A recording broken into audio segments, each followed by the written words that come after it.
Ça fait que tu as entendu parler ces derniers temps d'un autre télescope qui aurait commencé à nous montrer ces belles images de l'univers. Puis tu t'es peut-être dit, mais voyons, un autre télescope, plaît-il? C'était pas hier qu'il a envoyé James Webb dans l'espace? Parce que là, prenez votre gaz égal, on n'est pas à Fort Boyard. Est-ce qu'on a vraiment besoin d'autant de télescopes? Eh bien, la réponse est oui, parce que notre armada de télescopes fonctionne exactement comme une équipe de hockey.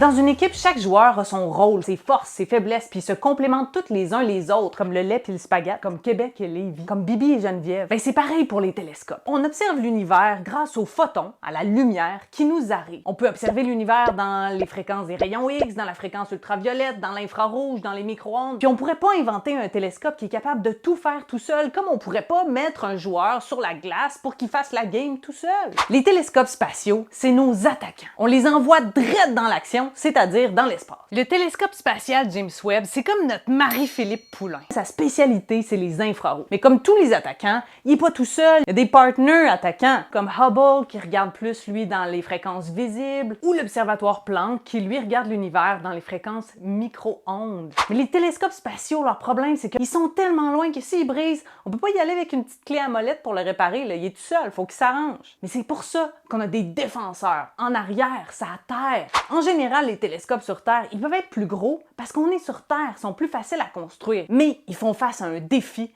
c'est que eux autres, ils regardent le cosmos à travers l'atmosphère terrestre qui interfère avec les photons qu'ils reçoivent de l'espace. C'est comme si toi, t'essayais de regarder le ciel en étant au fond d'une piscine. Qu'est-ce que tu fais? Sors de là, va te mettre de la crème solaire. Fait que c'est comme ça, en ayant une équipe complète de télescopes, qu'on peut étudier tous les aspects de l'univers.